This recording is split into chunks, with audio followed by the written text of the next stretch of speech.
हर हर महादेव। आप सभी को लंबा इंतज़ार कराने के लिए माफ़ी चाहूँगा। कहने के लिए बहुत कुछ है, मगर किससे कहें। हम तो केवल भविष्यवाणी सुनना चाहते हैं।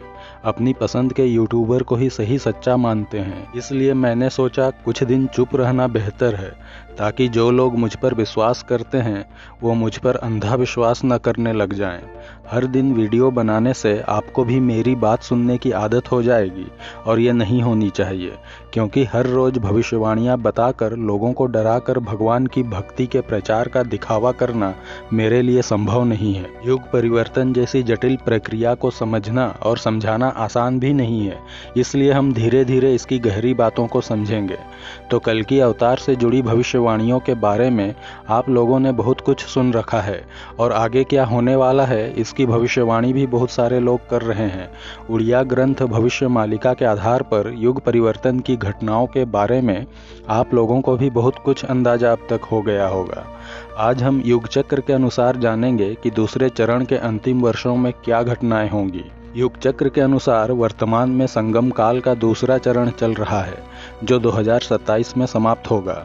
इस दौरान क्या क्या होगा, कल्कि अवतार कब लोगों के सामने आएंगे, युग परिवर्तन और भी खतरनाक मोड़ कब लेगा, 2023 से 2027 तक परिस्थितियां किस तरह बदल जाएंगी कि दुनिया भर में तबाही का दौर चालू हो जाएगा। ये सारे सवाल हम लोगों के मन में स्वाभाविक रूप से उठते रहते हैं। 2023 में अभी 3 महीने बचे हैं, अक्टूबर, नवंबर और दिसंबर। इन 3 महीनों में प्राकृतिक आपदाओं और दुर्घटनाओं का कहर होगा। ईरान, इंडोनेशिया, इटली, फिलीपींस और पाकिस्तान में भूकंप, बाढ़ और सुनामी का प्रकोप होगा। इस साल के अंत तक एक बड़े ज्वालामुखी विस्फोट होने की संभावना भी है। चक्रवात और आंधी तूफान से यूरोप और अमेरिका में काफ़ी विनाश होगा। लोगों को सुरक्षित जगह ले जाया जाएगा। लोगों को कई दिनों तक अंधेरे में रहना होगा। बाल्कन प्रायद्वीप के इलाके में धरती भीषण रूप से कांपेगी, जिसके कारण भूकंप या ज्वालामुखी विस्फोट निश्चित रूप से होगा।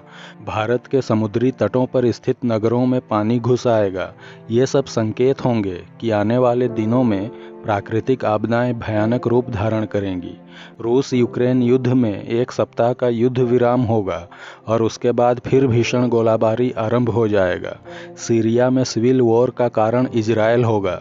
एक मां और बच्चे की मृत्यु के बाद इजराइल और फिलिस्तीन आपस में लड़ेंगे। कई अन्य देशों में भी गृह युद्ध आरंभ होगा। अभी भी कई जगह युद्ध हो रहे हैं।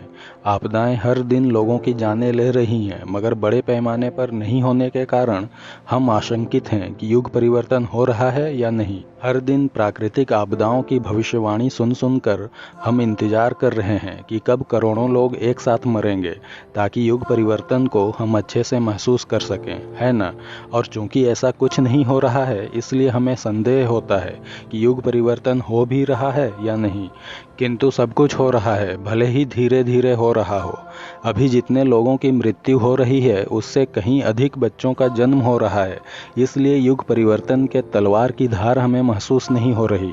और हर दिन यहाँ से मिला युग परिवर्तन का संकेत, वहाँ हो गई तबाही। इस बाबा ने की कलयुग अंत की भविष्यवाणी, इस दिन हो जाएगा दुनिया का अंत, जैसे अनेकों वीडियोज़ देखते देखते हम लोग उम्मीद करते हैं कि वो बातें सच हो, मगर वैसा नहीं हो रहा तो हमारी बेचैनी बढ़ रही है।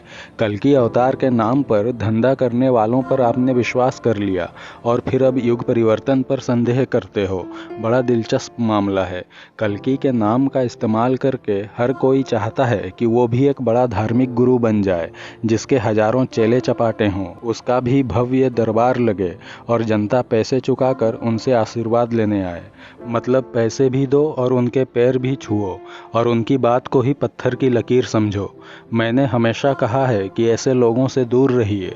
हर दिन तबाही और दुनिया के अंत की बातें सुनना बंद करो, अक्लमंद बनो। मैं अपनी युग चक्र की गणना के बारे में निश्चित हूँ कि 2027 के आरंभ से चारों ओर से माहौल बिगड़ने लगेगा।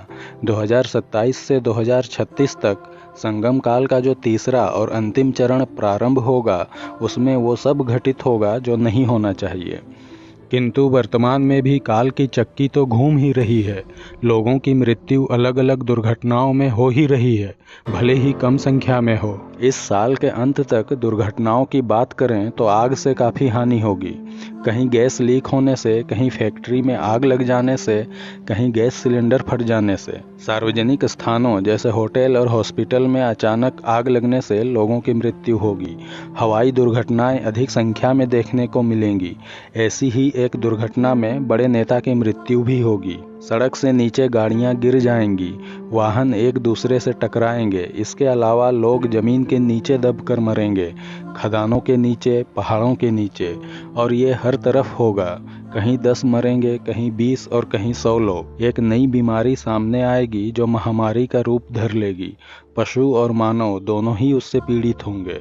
भविष्य मालिका के अनुसार 2024 से 2027 तक क्या क्या होगा, इस बारे में हम पहले भी एक वीडियो में बात कर चुके हैं।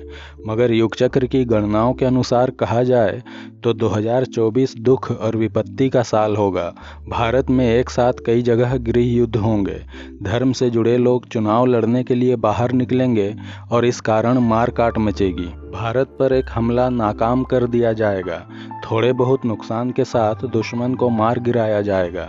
2025 प्राकृतिक और मानव निर्मित आपदाओं और हिंसा का साल होगा। 2026 में शनि ग्रह का एक चक्र पूरा होगा। इस दौरान भीषण मारकाट पूरी दुनिया में दिखाई देगा। सड़कों पर खून बहेगा। इस साल दुश्मन का हमला सफल होगा और भारत को काफ़ी नुकसान उठाना पड़ेगा, और ये होगा केवल हमारे नेताओं के घमंड के कारण। 2026-27 में परमाणु युद्ध की बहुत अधिक संभावना है। संगम काल के अंतिम चरण शुरू होने से पहले धरती धुएं से ढक जानी चाहिए। जल प्रलय का दृश्य सत्य हो जाना चाहिए। किंतु एक बात याद रखिए कि अच्छे सच्चे लोगों को ईश्वर इन मुसीबतों से रक्षा करेंगे। जब पापी लोग खाने के लिए तरस रहे होंगे, तब धर्म पर चलने वाले लोग भरपेट खाना खाएंगे। अपराधी लोगों के कान विस्फोट से सुन्न पड़ जाएंगे, मगर सदाचारी लोगों को ये विस्फोट सुनाई भी नहीं पड़ेगा। इसका कारण यही है कि अंतिम चरण के शुरू होने से पहले भक्तों को भगवान हिम्मत देते हैं। भक्त निराश नहीं रहेंगे कि अच्छाई के रास्ते पर चलने के बावजूद वो दुख और कष्ट में हैं, क्योंकि ईश्वर सब खेल पलट देंगे। और तंत्र मंत्र कीलित होने की बात भी इसी से जुड़ी है। जो लोग तंत्र मंत्र और जादू टोना आदि से त्रस्त थे, वो सब इससे बाहर आ जाएंगे। ऐसा कोई भी तंत्र मंत्र यंत्र जो दूसरों को परेशान करने और कष्ट देने के लिए किए जाते हैं, उन सब विद्याओं की शक्ति धीरे धीरे क्षीण होती चली जाएगी और संगम काल के तीसरे चरण की शुरुआत होने से पहले संपूर्ण रूप से कीलित हो जाएगी। इसके संबंध में कालचक्र की कहानियों में एक कहानी है कि भगवान गणेश, जो कलयुग में धूम्र वर्ण के रूप में अवतरित होते हैं, वो 4 पंक्तियों की एक मंत्र रचना करते हैं, जिसके कारण सभी प्रकार के तंत्र मंत्र और भूत प्रेत पिशाच सब उनकी शरण में चले जाते हैं। पूरी कहानी अलग से एक वीडियो में बताऊंगा, तो जिसे भी लग रहा था कि उसके ऊपर किसी ने तंत्र मंत्र किया या कराया है, वो चिंता मुक्त हो जाएं, क्योंकि गणपति ने सबकी चोटी पकड़कर अपने पास खींच लिया है, बशर्ते कि आपने कोई पाप न किया हो। जिन्होंने तंत्र मंत्रों का गलत उद्देश्य से प्रयोग किया है, वो इसका फल पाएंगे। कई ऐसे बाबा लोग जो ये सब करते हैं, उनका भांडा फोड़ होगा। कई धार्मिक संस्थाएं भी बर्बाद होंगी। इसके अलावा युग परिवर्तन के अंतिम चरण में लोग अधिक संख्या में मति भ्रम का शिकार होंगे। अचानक कुछ ऐसा होगा कि लोगों को समय और स्थान का कोई भान नहीं रहेगा। युग चक्र ज्ञान के अनुसार इसका कारण है विभिन्न युग चक्रों का आपस में ओवरलैप होना। अलग अलग युग चक्रों की घटनाएं जब आपस में संयोग स्थापित करेंगी, तब आश्चर्यचकित करने वाली घटनाएं घटेंगी जो युग परिवर्तन में सहयोगी होंगी। तबाही और प्रलय के सपने अधिक लोगों को दिखेंगे। समक्रमिकता का अनुभव बढ़ जाएगा। तो 2027 में संगम काल का दूसरा चरण समाप्त होने तक ये सब घटनाएं होंगी।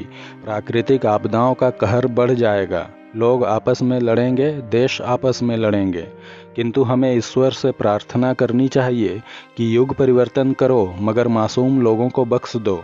हमें तबाही और युद्ध की कामना नहीं करनी चाहिए, बल्कि युग परिवर्तन में स्वयं भाग लेकर प्रकृति के क्रोध को कम करने का प्रयास करना चाहिए, क्योंकि युग परिवर्तन अच्छे लोगों की इच्छा शक्ति से भी हो सकता है। बुरे और ताकतवर लोगों के खिलाफ आवाज़ उठाने से भी युग परिवर्तन हो सकता है, मगर आज हम बुरे लोगों को ही अपना नायक मान चुके हैं और उनका विरोध करने की ताकत खो चुके हैं। इसलिए शायद जो होना है वही होगा। हमसे जुड़े रहने के लिए धन्यवाद। हर हर महादेव।